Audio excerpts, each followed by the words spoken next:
पौष महिन्यातील सूर्यनारायणाची कथा.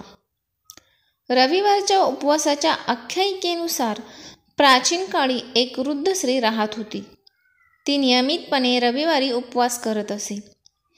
रविवारी सूर्योदयापूर्वी उठून आजी आंघोळ आटोपून शेणाने अंगण स्वच्छ करायची. सूर्यदेवाची आराधना करून रविवार व्रताची कथा ऐकून दिवसातून एकदा सूर्यदेवाला अन्नदान करायची. सूर्यदेवाच्या कृपेमुळे वृद्ध महिलेला कोणत्याही प्रकारची चिंता व त्रास झाला नाही. हळूहळू तिचे घर पैसे आणि अन्नाने भरत होते. त्या वृद्ध महिलेला आनंदी असल्याचे पाहून तिच्या शेजाऱ्याला तिचा हेवा वाटू लागला.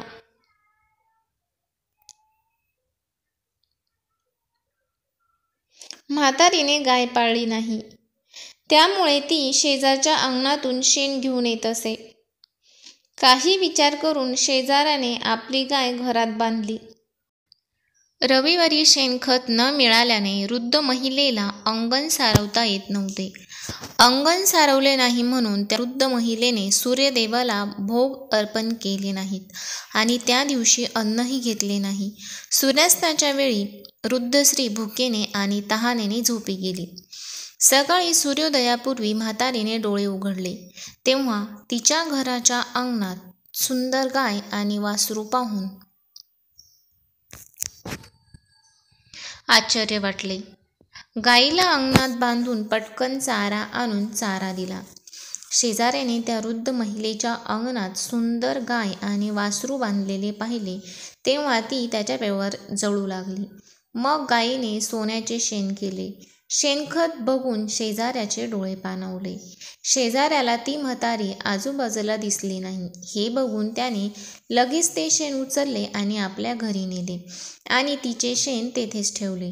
त्या सोन्यामुळे शेजारी काही दिवसातच श्रीमंत झाले. गाय रोज सूर्योदयापूर्वी सोन्याचे शेण करायची आणि म्हातारी उठण्यापूर्वी शेजारी शेण उचलायचे. बराच दिवस त्या वृद्ध महिलेला सोन्याच्या शेणाबद्दल काहीच माहिती नव्हती. पूर्वीप्रमाणेच वृद्ध स्त्री दर रविवारी सूर्यदेवाचा उपवास करून कथा ऐकत असे. पण सूर्यदेवाला शेजाऱ्याची धूर्तता कळताच त्याने जोरदार वादळ सुरू केले.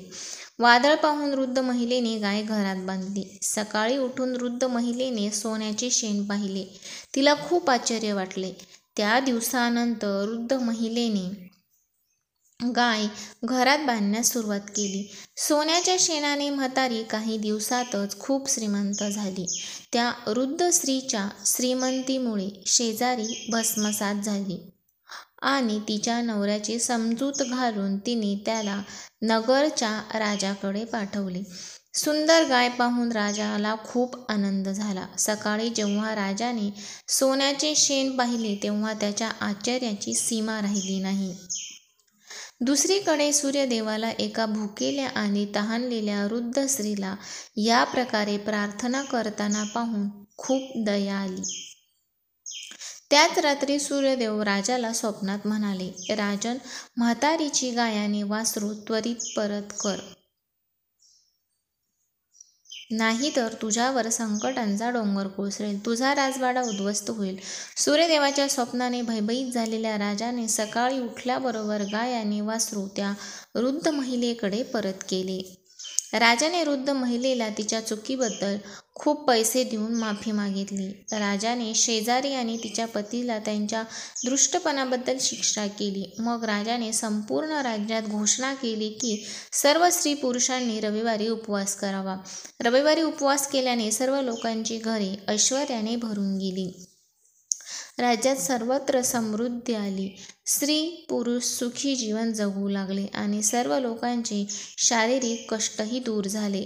पौष महिन्यात कोणत्याही प्रकारचे शुभ कार्य शक्यतो केले जात नाही, कारण या महिन्यात सूर्यदेव धनु राशीत राहतो आणि त्याचा पृथ्वीवरील प्रभाव खूपच कमी होतो. पण हा महिना दान आणि उपासनेच्या दृष्टीने खूप चांगला मानला जातो. पौष महिन्यात सूर्यदेवाची पूजा केली जाते. त्याचप्रमाणे भगवान विष्णूच्या पूजेलाही विशेष महत्त्व आहे. हिंदू ग्रंथामध्ये सूर्याची 12 रूपे सांगितली आहे.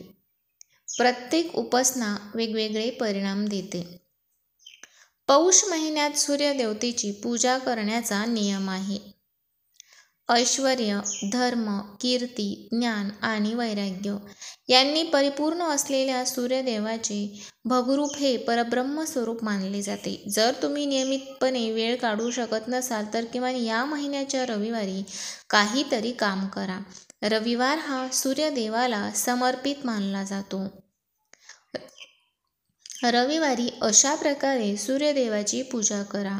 तांब्याच्या भांड्यात शुद्ध पाणी, लाल चंदन आणि लाल रंगाची फुले टाकून नियमितपणे सूर्यदेवाला जल अर्पण करा. सकाळी जितक्या लवकर अर्घ्य दिले जाते तितके ते अधिक चांगले.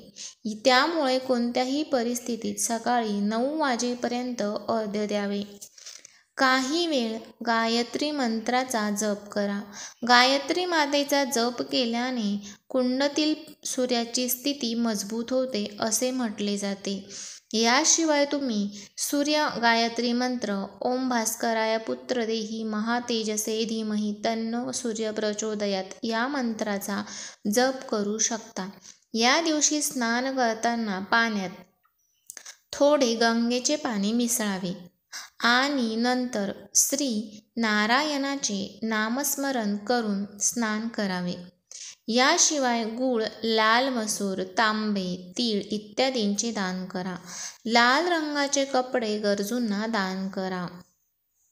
शक्य असल्यास रविवारी उपवास ठेवा. पौष महिन्यातील रविवारचे विशेष महत्त्व आहे. या दिवशी दिवसभर उपवास करावा आणि जेवणात मीठ वापरू नये. शक्य असल्यास फक्त फळे सेवन करा आणि दुसऱ्या दिवशी सकाळी आंघोळ करून उपवास सोडावा. तर ही माहिती तुम्हाला कशी वाटली कमेंट्स करून नक्की सांगा. व्हिडिओ आवडला असेल तर लाईक करा, शेअर करा आणि चॅनलला सबस्क्राईब करायला विसरू नका. धन्यवाद.